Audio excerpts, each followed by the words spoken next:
Good evening, everybody. Thank you so much for tuning in to the Singing in the Rain Family Choir Spring Concert. This is Nature, the musical. I'm Sari, and I'm the leader of the choir.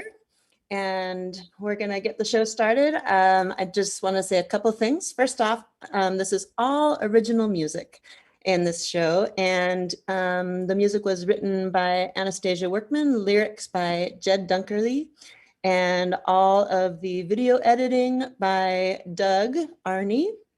And you'll see some animation in a minute from Karen Lewis.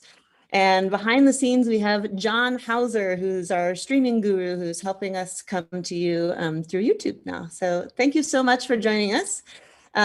This is going to be a whole show all about the nature of Washington State.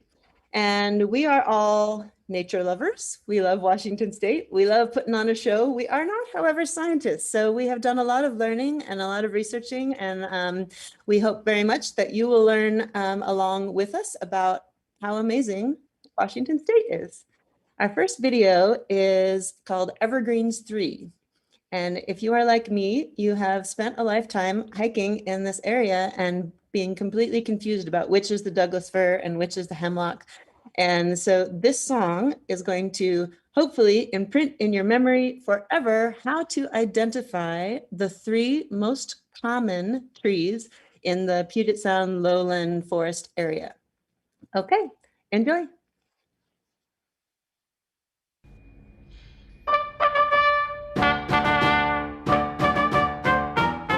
In Washington State, it's never not green. 3 are the trees that can be seen. Sing this song and pass it around. Here's how you tell which tree you found.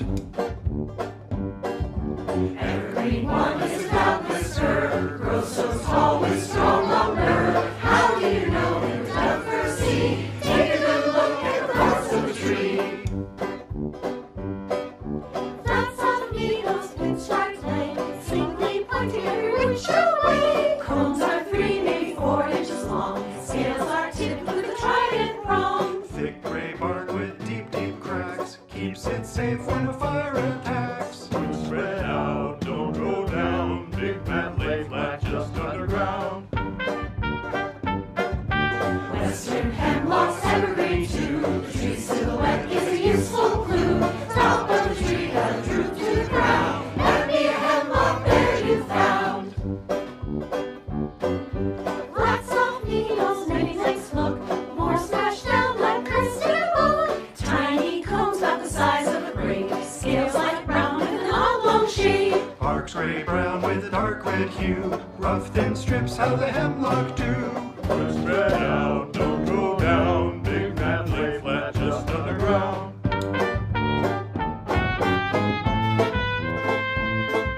Western cedars, evergreen 3. The Salish know it's a useful tree. Bark won't leak and the wood don't rot. How do you tell it's a tree you got?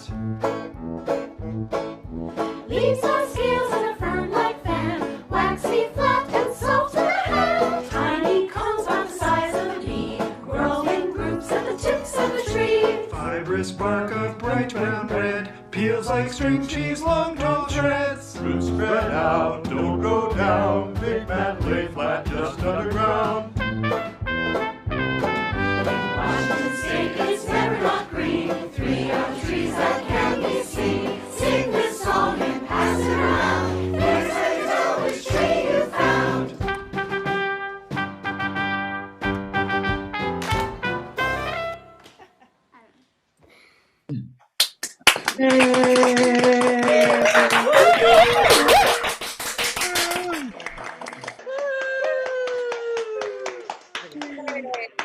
Okay, so the choir has not gotten to see these videos that they worked so hard on creating, these final edits. So this is a surprise for them too. Okay, so part of the concert will be videos that individuals made. I gave everyone an opportunity if they wanted to make a 1-minute video on a topic of their choice and do their own research. We struck up a relationship with the Burke Museum. They gave us discounted admission and a little bit of PR. And so folks could go and learn something new on a topic that is of interest to them. So I'm going to first send you over to a video that Libby made. So here's Libby. I am walking through Harrison Ridge, which is in the middle of Madison Valley. And this is an example of a tree that's been covered with clematis and the clematis has been cut so that it can be freed of that.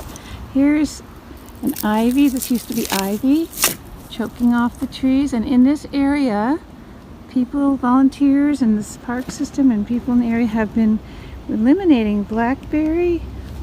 This is the clematis. Here's the blackberry. These guys are actually invaders. They've taken over a lot of our wild forest. Over here you can see a pile of all the collected blackberries, ivy, clematis, morning glory. That's composting in place. It's all piled up while volunteers are restoring all of the native plants and adding to them. This is happening all over Seattle. There are green belts all over town where you can see the old forest, the healthy forest, emerging out of a lot of overgrowth.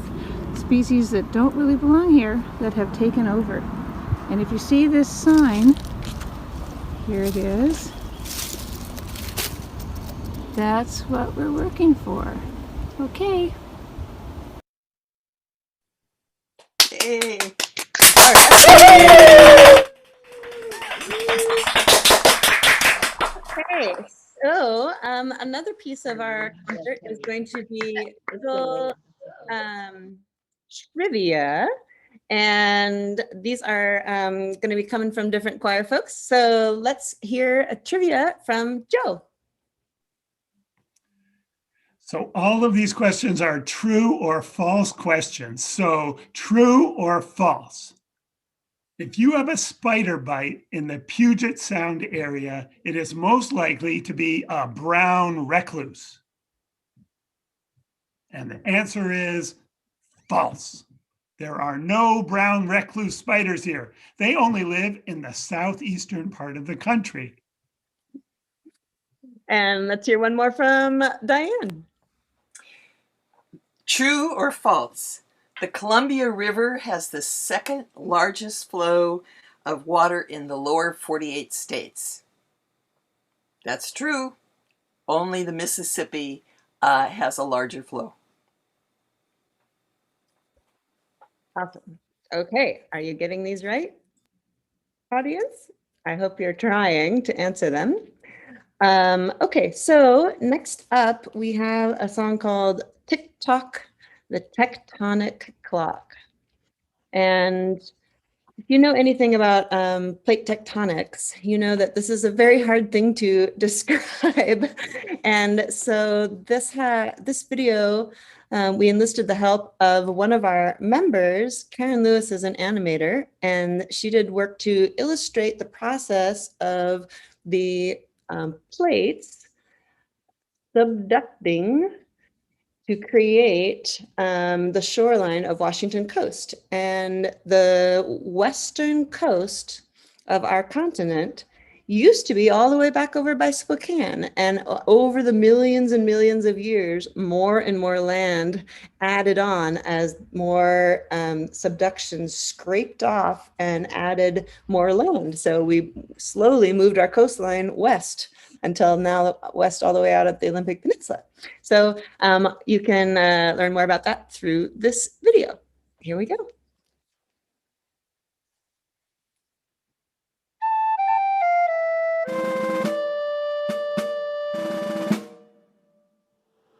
Land is ever changing, and what we see today once was something different and isn't built to stay. Washington's just a moment in our Earth's history. Tick tock, the tectonic clock reveals the mystery. We start around 750 million years ago. We're the edge of the continent, Laurentia are we. Beaches break the waves where Spokane is soon to be. We can boast the coast is definitively the most as we watch the sun go setting on the sea. Then about 190 million years ago, We're the intermontane, we're a super terrain. The good old Farallon plate can boast a raft of mountain chains. Riding o'er the sea, absolutely free, is the way to be tectonically. What do I see? That isn't the ocean. What can it be? Stopping our motion, our view, our freedom. Subducted, accreted. This is no way for our land to be treated. Now we're all one continent. Can we please get on with it? Suture is the future. All agreed. Agreed. We're the edge of the continent, and we are we. Beaches break the waves where we're naturally soon to be. We can boast the coast is definitively the most as we watch the sun go setting on the sea. Then about 120 million years ago, We're an island chain, we're insular terrain, a fleet of crusty bits on the good old Farallon plate, riding over the sea, absolutely free, is the way to be tectonically. What do I see? That is the ocean. What can it be? Stopping our motion, Our view. our freedom. Subducted, accreted. This is no way for our land to be treated. Now we're all one continent. Can we please get on with it? Suture is the future. All agreed. Agreed.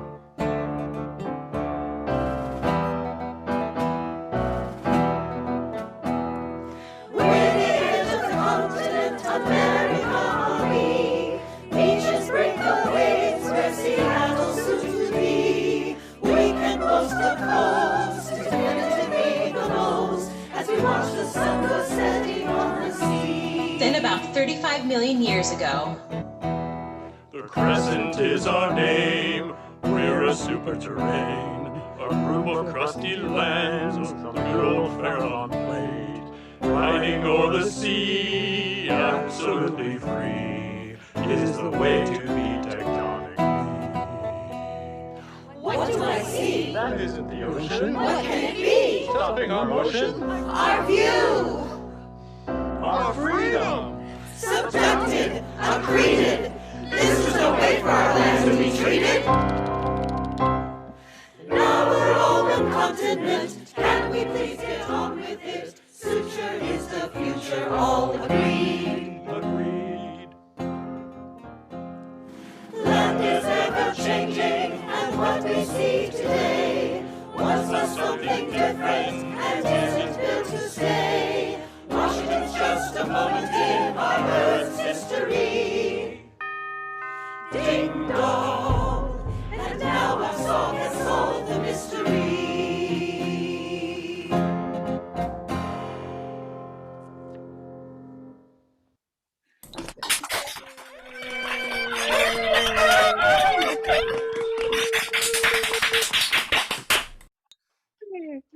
Okay, next we're gonna have one of our individual videos. This is from my mom, Diane. I love moss. I love all the brilliant colors of green. I love its softness, its persistence, all the varieties. I'm out here in one of the rainforests of the Olympic National Forest in hopes of finding a particular moss that I really love to show you. Can't find it, so I will show you a photo of glittering wood moss. Isn't that a beautiful name? It is also called stair-step moss because it bursts out and a year later it creates another one and it climbs, and therefore it's sometimes called stair-step. The distinctive thing, if you're looking for it, is that it has a red stem and all of the core stems and branches are red with the bright green moss. And you can read how old it is by each stair step, just like the rings on a tree. 1 year is 1 step. Good advice. I hope you enjoy it.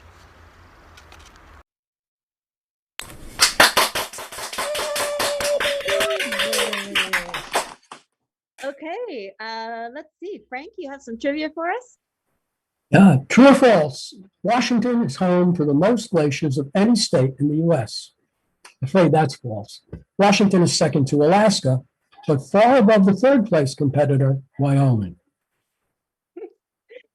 And let's hear from Mia. Go ahead.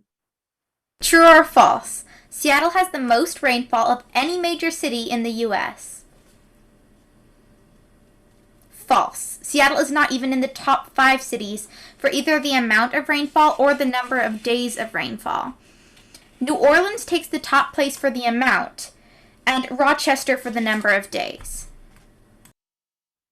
Aha, we're arming you with statistics to argue with your relatives about our weather here. Let's see. Okay, so we have another video. This one is coming up from Jonathan. Lake Chelan is a narrow, 50-mile-long body of water in north-central Washington. It is the largest natural lake in the state, and with a maximum depth of 1,486 feet, it's the 3rd deepest lake in the U.S. The name comes from the indigenous Salish word silane, meaning deep water or deep notch. The lake actually consists of 2 basins divided by a shallow sill that were carved 17,000 years ago by 2 independent glaciers, one from the north and the other from the south. The northern basin holds 92% of the lake's water. Its walls plunge over 1,000 feet to a depth of 386 feet below sea level, creating one of the deepest lake gorges in the world. The lower basin is shorter and shallower, with a maximum depth of only 400 feet, although another 600 feet of glacial sediment and rockslide deposits rest between the lake bottom and bedrock. The climate of the southern end, lying in a rain shadow, is notably dry and sunny, while the northern tip, located inside the Cascades, receives over 3 times as much rain. Both ends of Lake Chelan are lovely places to visit.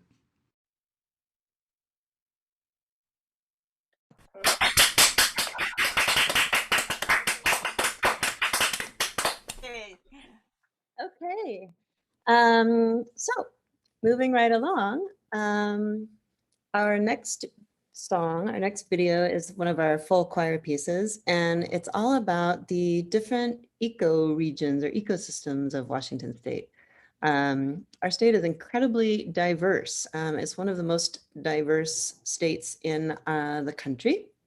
We don't, unfortunately, we lose out to Colorado and California for the number of different eco regions, but we're way up there.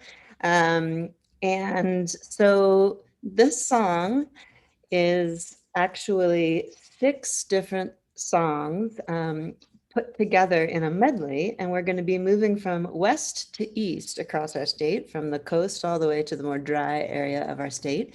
And I just want to point out Annastasia, our composer, her incredible work on this. She was tasked with the job of creating a completely different musical environment for each ecological environment. So I think she did an incredible job.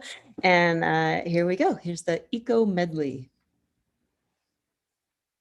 Washington's a motley land.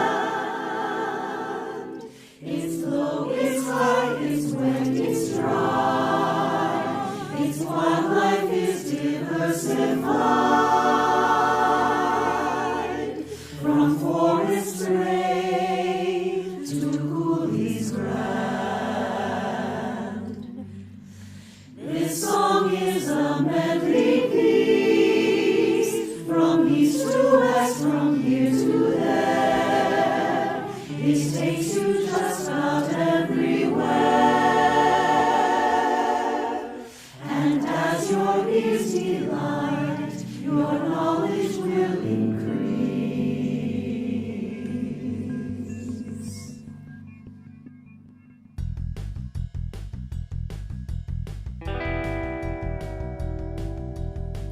First scene, coast marine.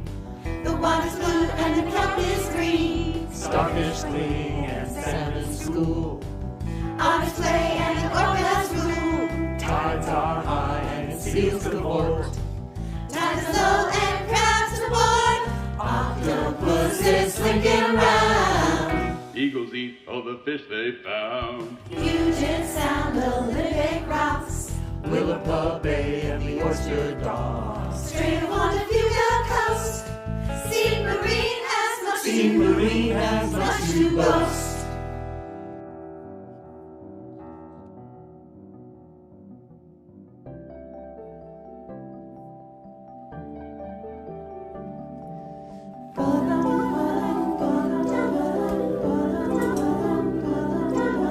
Tempered forest of the rain, grow your mossy trees.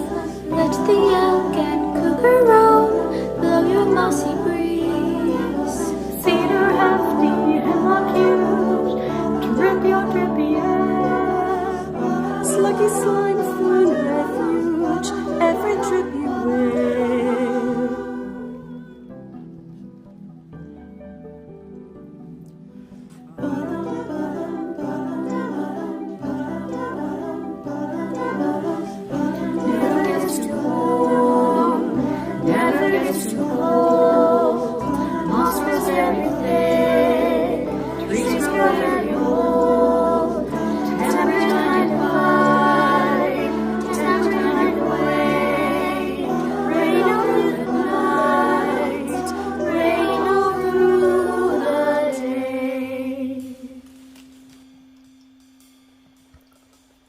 Heron in a patient hunch, waiting for a wetland lunch.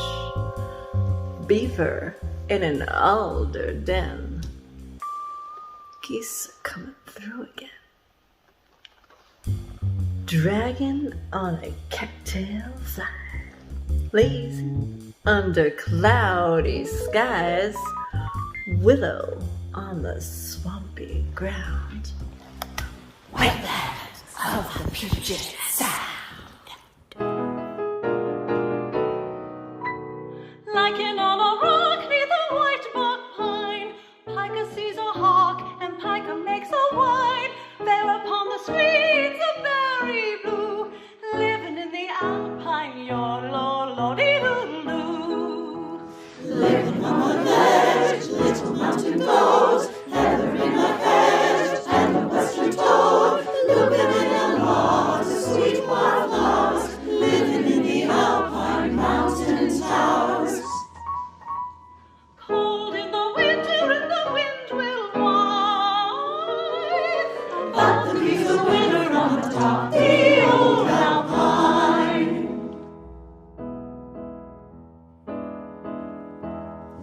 Ponder red squirrel, ponder mule deer, ponder rosa pine. East of the Cascades is where the air gets to be drying. The Oregon grape blooming yellow in the pine needle straw. Trout swimming up a stream, a spawning just like their old pond. Snow in the winter and the fire in June, when the hot winds whistle and whine. East of the Cascades, deep in the woods, a ponderosa pine.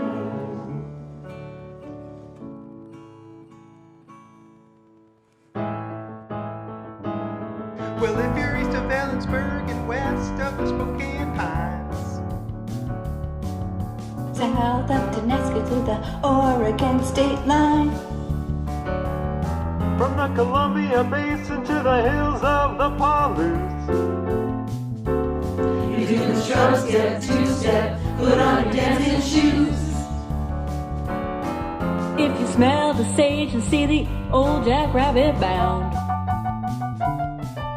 Badgers in the wheatgrass, panning out down underground. And if the prairie falcon flies above the grasshopper's quicks, you do the shrub step, two-step, you need your dancing kicks. Well, you're not quite in the desert, you're not quite in the trees. Not a second sound of the winter will freeze. So it'll make a loud because tails and line. Shrub step way is treating me just fine. It's treating me just fine. It's treating me just fine.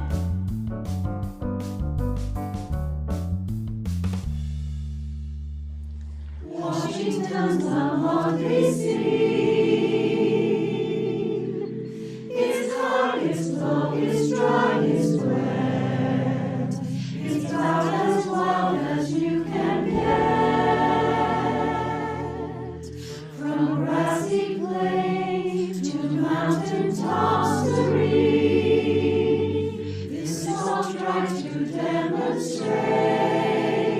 From north to south, from there to here, the range of Washington is clear. There's so much going on, it's hard to keep it straight, and that's what makes it great.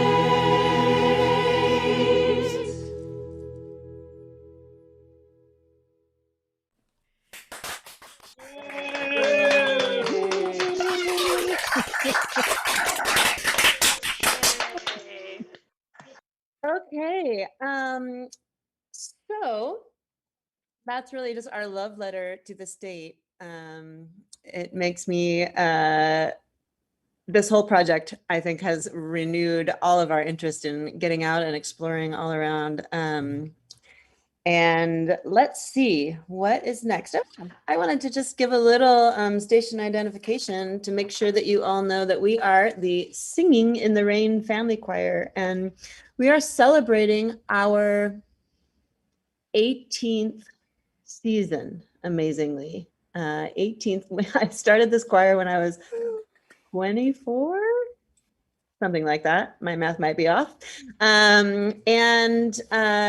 If you would like to join us, we are not an exclusive club at all. We'd love to meet you, and we'd love to invite you in. And that is my email.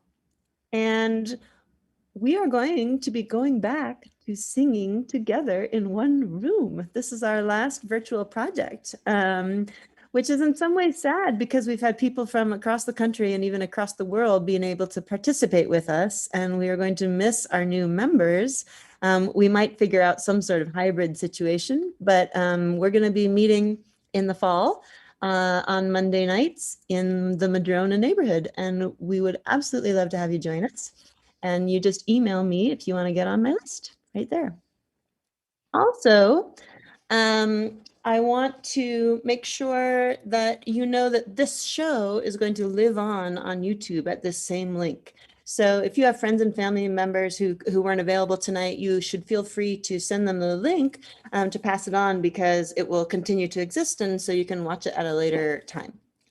So, all right, without further ado, let's hear from JT. I say, Holmes, you led me to believe that we would be investigating the natural history of Washington State. Yet, here we are in the midst of a patch of invasive European holly. Watson, you see, but you do not observe. If you had bothered to read my monograph on the difference between Ilex and Berberis species of the Pacific Northwest and Sumatra, you would know that holly flowers are white, while these flowers are yellow, and holly berries are red, while these berries will be purple.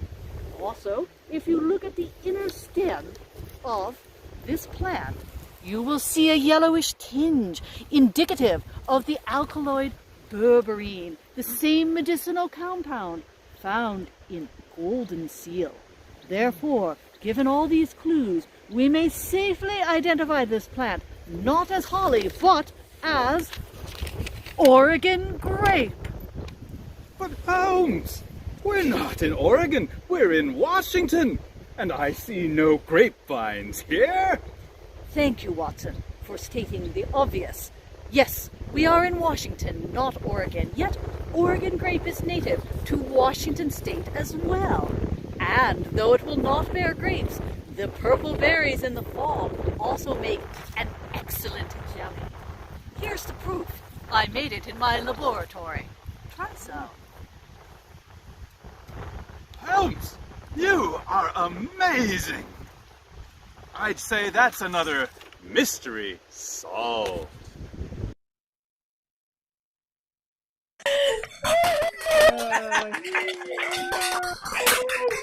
Oh, goodness.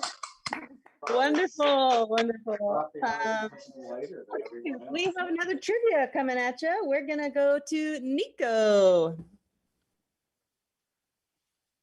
True or false? Seattle's NFL team, the Seahawks, were named after the majestic Salish Seahawk known for its hunting prowess. False. The Seahawk is not a real bird. It was made up. Thank you. And how about Bob? Well, I am talking about a mountain, and true or false, is Mount Rainier the highest mountain in the Cascades? True. It's 250 feet higher than Mount Shasta. We're the biggest. Yay, we're the biggest. Okay, and now we're going to go to another video made by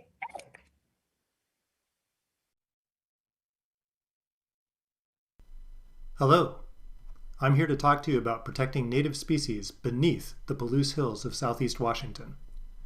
Most earthworms worldwide have been imported. None that we see in the Puget Sound area are native. In order to protect a species, we need to know how big the population is, how quickly the population is declining, and where it is found. But what about the giant Palouse earthworm? It's only been seen a handful of times over the past 120 years. The first reported observations were in 1897. Later researchers were able to identify it as a unique species. Others were able to find evidence that the worm still existed in a research area near Pullman, Washington, but no intact and alive worms. Eventually they tried an underground electric probe and were able to capture several live specimens. Others have been found since then. Petitions to the government for protection have failed because we don't know how many worms exist or exactly how large their range is. But we should probably take care of them before it's too late.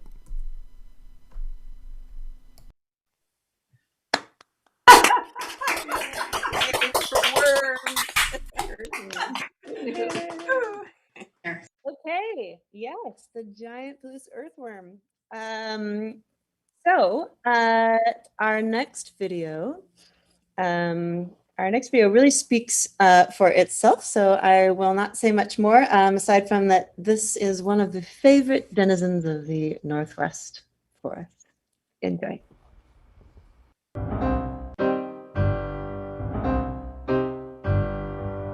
You know us as Bigfoot, but I've never liked that name. It's not very nice to interspecies body shame.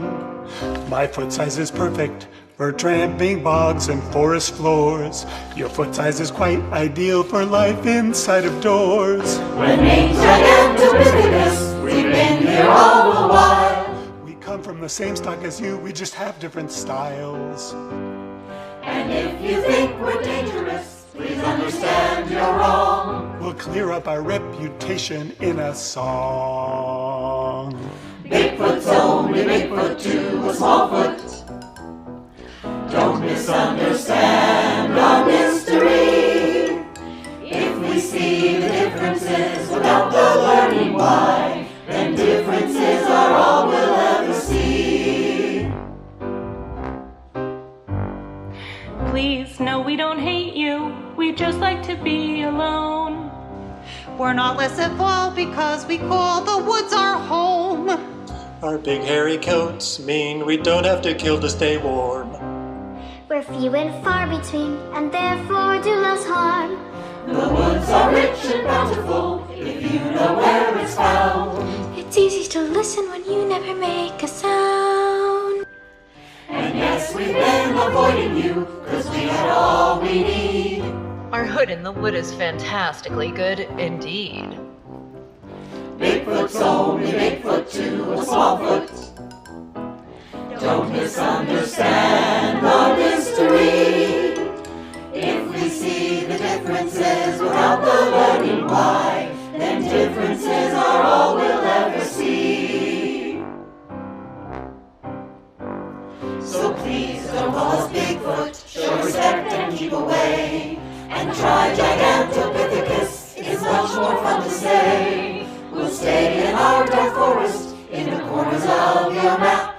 And every now and then we'll overlap. Every now and then we'll overlap. Every now and then we'll overlap. Gigantopithecus!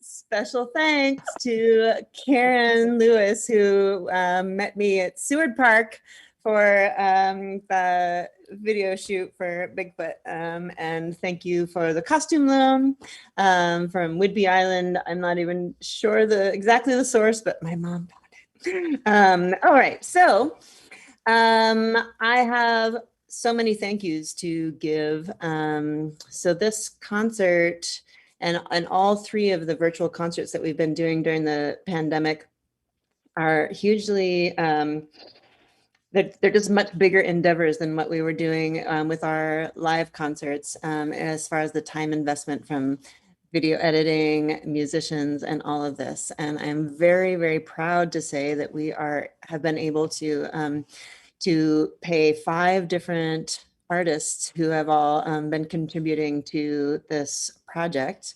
Of course, it's a difficult time for artists, and the money came through donations from many of you who are out there watching now, many in the choir and many in my family.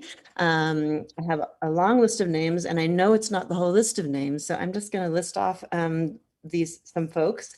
If I miss you, I apologize in advance. I'm so grateful for how held this choir is by a broader community. These are all folks who are choir members past, choir members current, choir members from a different choir that I work with. So Bing and Andrea and Emily, Janet, Marianne, Jocelyn, Vicky, Eric and Renee, Bob and Libby, Georgie and Jason, JT, Kate, Sarah, Linda and John, Anita and Tom, Jan, Barbara, Mike Cattell, Janelle in California, my mom, my sister Jessica, my uncle Bob, and my Aunt Terry. So this is very much a family affair. And many, many others have contributed to make this happen. And for the first time ever, we got some support from both the city and the county. So I want to do a big shout out, number one, to For Culture, which is our county arts organization. And For Culture gave us some support when I was like, the finances just don't work for continuing. And this is such a wonderful community and it's been such a great project. So I made an appeal to them and we happened to slot into one of their granting cycles. So thank you so much For Culture. And also thank you so much to the Seattle Office of Arts and Culture, who also gave us some support to make this all possible. It absolutely couldn't have happened with all of the donations from these wonderful folks. And then, of course, I already mentioned that we have a lovely relationship with the Burke Museum. So thank you, Burke, as well. Okay, next up, we got some trivia from Marianne. Okay. True or false? Washington has more than 100 species of mammals, including bats and marine mammals. true. Washington has 141 total mammal species, 132 are native, and 9 introduced. Brennan, what do you have for us? Okay, true or false? Snoqualmie Falls is the tallest waterfall in Washington state. Going down. There we go. False. The tallest falls in Washington is Colonial Creek Falls in North Cascades National Park at a height of 783 meters. And Janet, you have a trivia for us?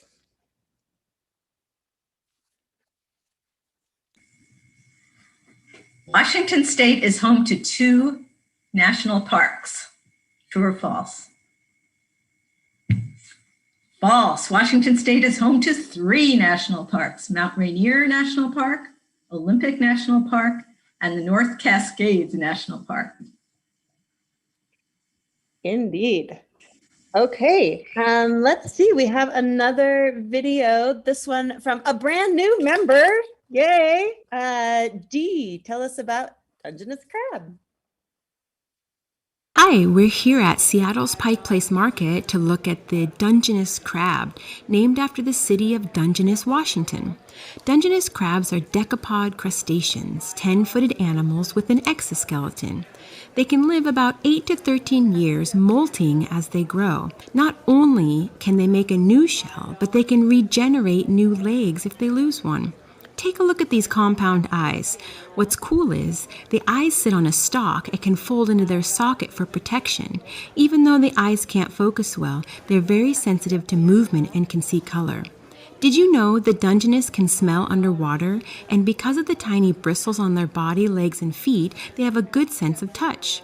I know you're wondering why crabs walk sideways. Well, if they didn't, they would trip over themselves since their legs are so long and close together. You'll most likely find the crabs hiding out in eelgrass beds, and they also love sandy and muddy substrate. That's all we have time for. Thanks for meeting the Dungeness Crab with me.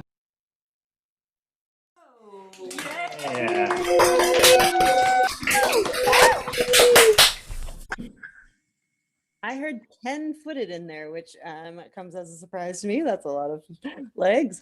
Okay, so next up, we are back to some more help from Karen Lewis and her fabulous animation. And this one features Matt Gooley as the narrator. And this is all about the geological processes that carved out our incredible canyons and landforms in Eastern Washington. So here it is, Lake Missoula.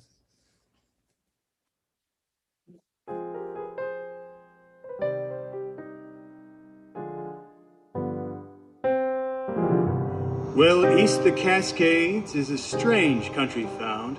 It's a cache of geology's puzzles.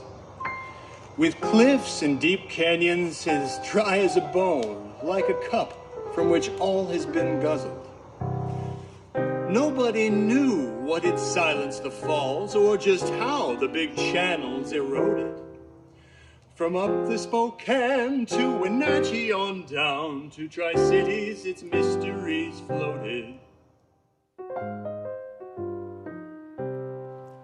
Then along came a man named J. Harlan Bretz with a hunch that would heresy trigger. He argued that a flood could have made it all go, but a flood of a scale much bigger. He reckoned the ice from the old scene, old Christ, might have stopped the Clark Fork's flow, and the lake that flowed behind of the sizable kind would release when the frozen dam would blow. Oh, Lake Missoula, done got carried away. It drained across the plain in latter days. It picked up all that land with a big old watery hand and disappeared as quickly as it came.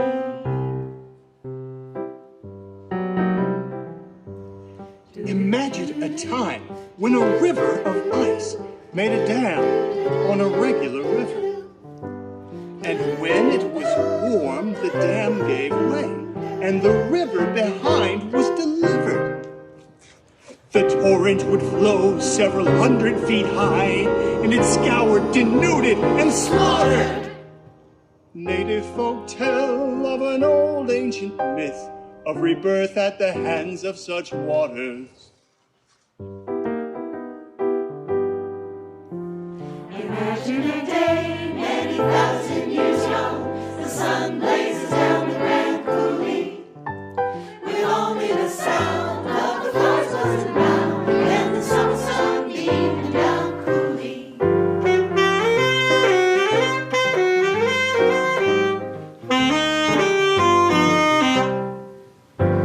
Then down from the north comes a dull sounding roar that crescendos as things start to shaking. A great wall of white turns the living to fright, and the fog of the toll that it's taking.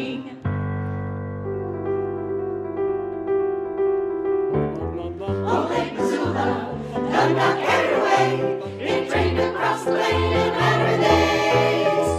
It picked up all that land with a big old watery head, and disappeared as quickly as it came. It happened again and again. The land never looked quite exactly the same, and it's old Lake Missoula to blame.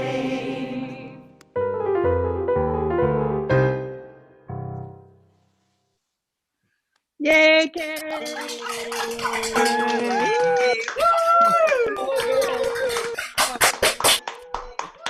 Oh man, awesome. It's so great that we have an animator right in house. And that was Karen's son on the saxophone. The son was the son. Okay. Because we feel so held by community, as far as all of that funding support that I mentioned earlier, we also really love to use our platform to shine a light on wonderful things going on in the area that could use your support. So we always keep our concerts free. That we've never charged for a concert. But if you would consider donating the price of a concert ticket to one of these organizations, we would love that. The first that I want to mention is actually the organization when Libby talked about the invasive species and how people are working on removing them from our local green belts and forests around the Seattle area. I'm sure many of you have driven along and seen like right on 99 where there's a forest that the ivy is just completely choking. It's very unhealthy. So Seattle Green Partnership organizes work parties of volunteers to work on bringing our local green belts, all of the green spaces within the city of Seattle, back to health, planting native species, eradicating any invasive species, and so that we can have healthy forests surrounding us all around Seattle. So if you would like, that's one of two organizations I'd love to point you towards.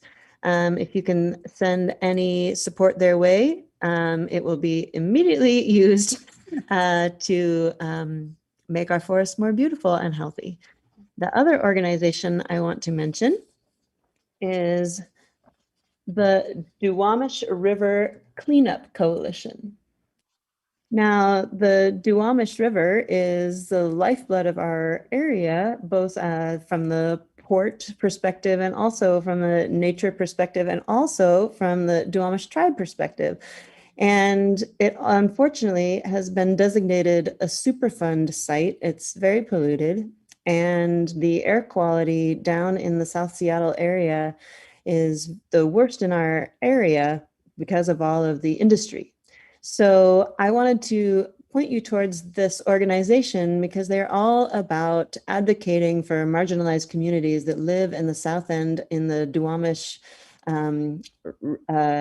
River sort of area. And they are the most affected by climate change, by poor air quality, by poor environmental policy. That's really just sort of all coalesced around the Duwamish River. So this organization advocates for a cleaner environment, advocates for marginalized communities, organizes work parties for cleanup, and for legislation limiting pollution. So again, that's the Duwamish River Cleanup Coalition. And that is how you can reach them. There's a button right on that page that says donate. And I hope you will consider that. It's an extremely worthwhile organization. Okay, let's see. Marnie, you got a little trivia for us? I do.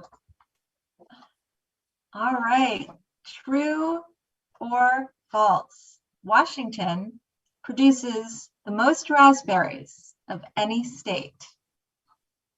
And this is true. Although known for apples, Washington leads the country in the production of 12 crops, including raspberries, pears, cherries, spearmint oil, carrots, sweet corn, green peas, hops, and the most Concord grapes in the United States. All right, thanks, Marnie. And Sophie, what do you got? True or false? If you see a snake in the Puget Sound area, you should run away screaming. The answer is false. All Western Washington snakes are harmless. Of the 12 native species of snakes in Washington, only one is venomous, and it's the rattlesnake, and it's only found in Eastern Washington. Good to know. Good to know. Thank you, Sophie. And Brian. Okay, true or false? Mountain lions cause the most human fatalities of any animal species in Washington state. And it is true. What? Oh, no, I'm sorry. It's false. The most lethal animals actually in Washington state happen to be bees and wasps. Believe it or not. Thank you, Brian. All right, now we're going to go and we're going to get to see Karen and the son, Sam, in person from I love the my video. baby. I love the way that she hugs. Some people don't understand it. She's a banana slug.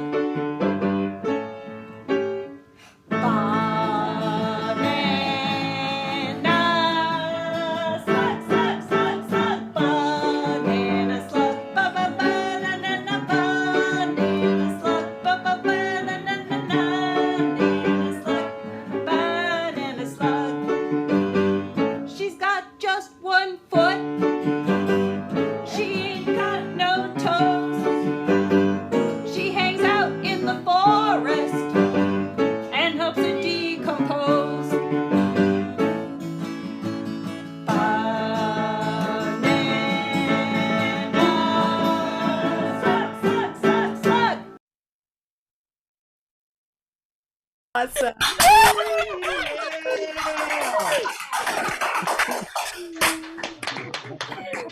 Wonderful. Thank you, Karen. Okay, so the next video we're going to do is all about the giant Pacific octopus. And several of us really fell in love with the octopus after that documentary, My Octopus Teacher, which was just so gorgeous. And we wanted to know more about that animal since it's right here in the Puget Sound. And it just so happens that my mother, who lives on Whidbey Island, lives just down the street from a marine biologist who is an expert in the giant Pacific octopus. So I just wanted to do a quick shout out to Florian and thank you so much for coming to our rehearsal and giving us a little lesson about the giant Pacific octopus. It was so wonderful. So thank you so much, Florian, if you're out there. That was really great having you. Okay, so here we go. This is, well, I should, before you push play, John, I just want to say that this song is all about how the octopus parents never actually meet the babies because the mother stays with the eggs and basically decomposes, and it's the end of her life is the process of nurturing and bringing the eggs to hatch. So this song is written from the perspective of the mother while tending the eggs, giving an instructional letter for how to become an octopus, what you need to know to be an octopus in the world. So this is a lullaby as she is with her eggs and in the process of dying herself. Here we go.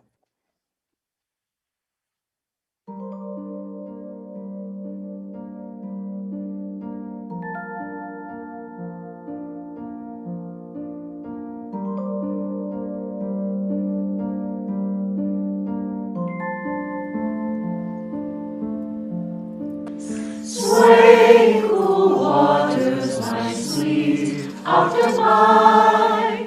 You'll never know your mama or your octopi. Though there's 100,000s of you, and you have no ears. Remember what I sing to you, my dears. Eat crabs and clams and grow up big and strong. Don't waste your time because you don't have very long. You'll use your suckers to capture your prey. And leave out of ink when it's time to get away. Life is hard swimming for young cephalopods. You'll never be as fast as mackerels or cod. If you can't hide in holes, then you're not blending in. You'll have to change the color of your octopus skin. Sway, cool waters, my sweet octopi. You'll never know your mama or your octopi. Though there's 100,000s of you, and you have no ears. Remember what I sing to you, my dears. Your tentacles reach about 20 feet. Sometimes you might crack and have in your knee. You'll use your siphon when you swim away. Swim away, but remember to use your knife not to break this way. I cannot be there to show you the rest. I cannot show you how to make your nest. The ocean brings to you a special octopus. I know you will recall all these words again.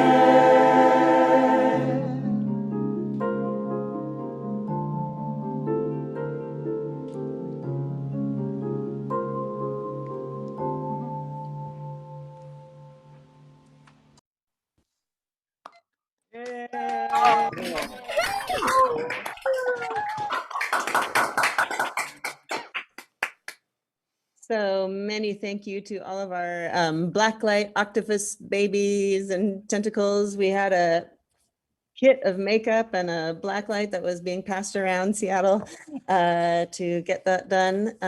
Thank you all. And let's see here. I have Debbie. You want to give us some trivia? Okay, true or false? The western red cedar is the Washington state tree. That's false. Despite a grassroots effort to select the cedar, State Representative George Adams of Mason County pleaded with the legislature to adopt the western hemlock, and his bill was signed into law in 1947.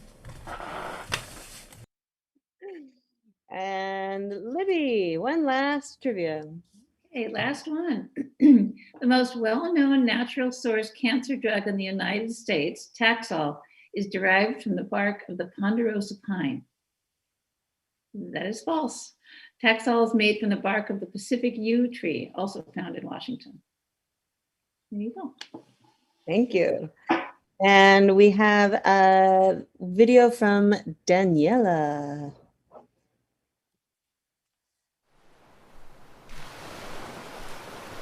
I've been floating in the jetsam and flotsam, in this briny, salish sea, cast away without a compass, a portrait of injustice.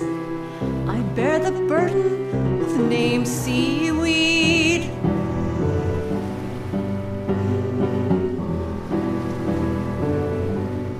And you will not gather and gift me like those lilies in the field. I'm not as pretty as a flower, but in healing I've more power than the mighty trident of Poseidon can wield. I'm the ocean's wave in wheat, proteins, vitamins, A, B, C, good for your thyroid, skin, and heart, and a lower carbon on your climate charts.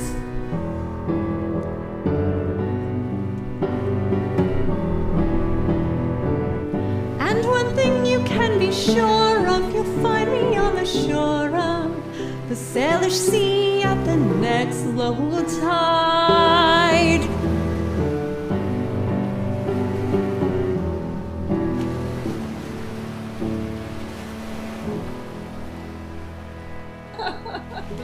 Oh my God.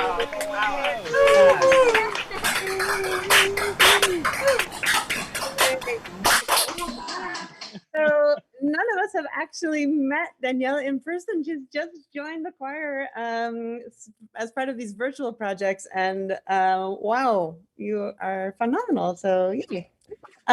Okay, we are at the end of our show.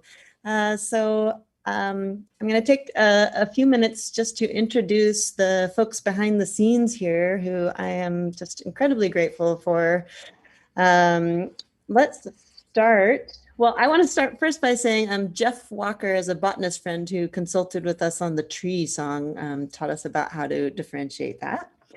And behind the scenes, he can't really show himself, but John Hauser is doing the live streaming, like toggling back and forth. So thank you so much, John. You know what, everyone, why don't you unmute yourselves and clap for folks.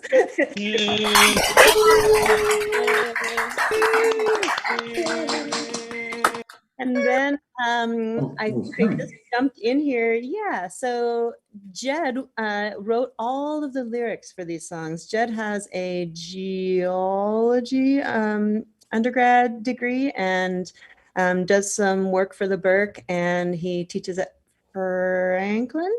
And so Jed, why don't you say hello and wave your hand? You have to actually speak. Hello. Can you hear me? Hey! Hey! Hello. I can't really see you. It's weird. Weird. I can see me. Oh, there you are. Hi. Hey, Jed.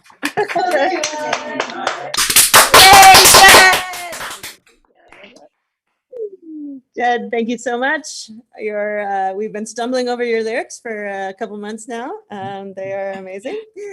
And Annastasia Workman wrote the music. Here she is. Hey, Anastasia.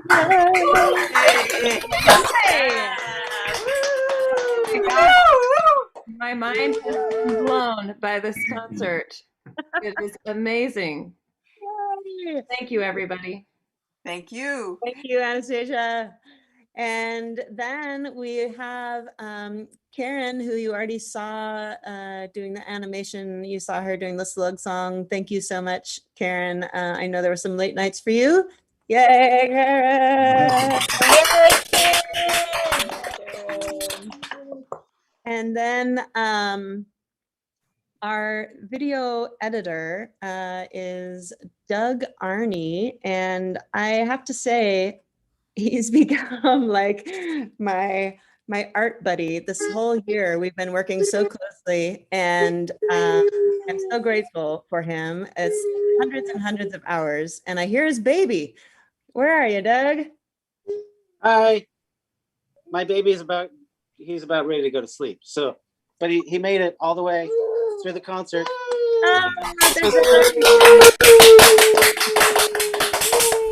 So good, everybody. Okay. Wow. Okay. Victor's birthday was yesterday. He turned 1 year old. And hi, Precious. Thank you for loaning us Doug for all of those hours. Okay. What was that? Sari. Thank you so much. That's me. I'm Sari. Hey, Sari.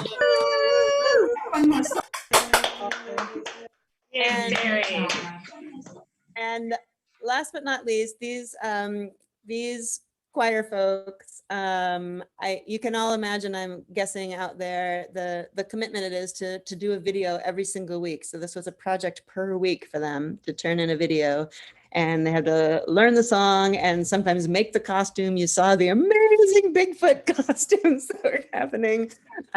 They made hats, they covered themselves in makeup. And I feel so honored by their participation. So thank you so much, choir members. You're awesome. Yay, choir members. This is just me clapping, but I'm clapping so hard for you. Okay, we have one more song, and this is just the icing on the cake, starring Brian. And this is about volcanoes. And well, you already heard, of course, you already heard about the tectonic subduction, accretion, and whatnot. And so we have the plate going down, and this part right here ends up being shoved down into the magma, and it creates more magma, and then the pressure builds up down there. And then every now and then it pokes through and becomes a volcano. And so our whole, we're the Pacific Ring of Fire all around the Pacific, and right straight down through Washington State, you have a whole string of volcanoes going right down the sort of archway of the Cascades. And so this song will teach you a little bit about volcanoes, and that's our last one. Thanks so much.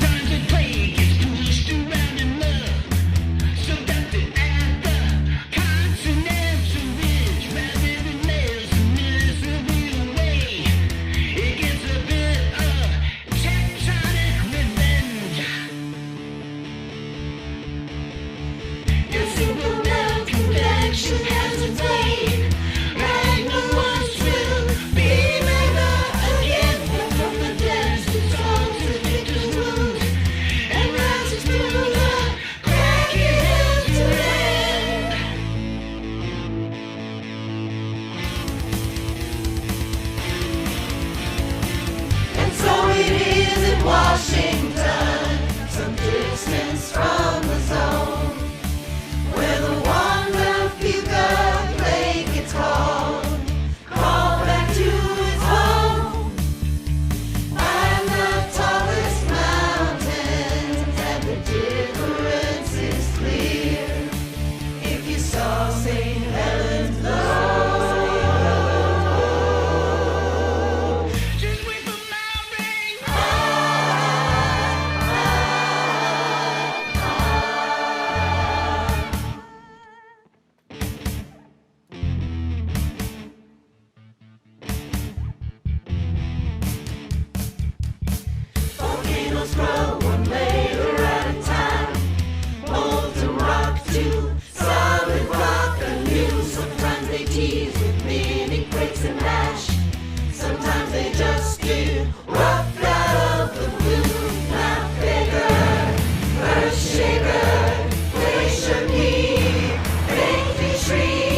goodness. Well, I think with that, we are going to say goodnight. Thank you all for attending tonight, and please share the link with any friends who might want to learn about Washington State, see what we're up to being crafty and silly in Seattle. And thank you so much, choir. Thank you so much, Jed and Anastasia and Doug and Karen and John, and to also for culture and the Office of Arts and Culture and all those donors. Good night, and I hope to see you all in the fall. Yay. Bye. Thanks for coming.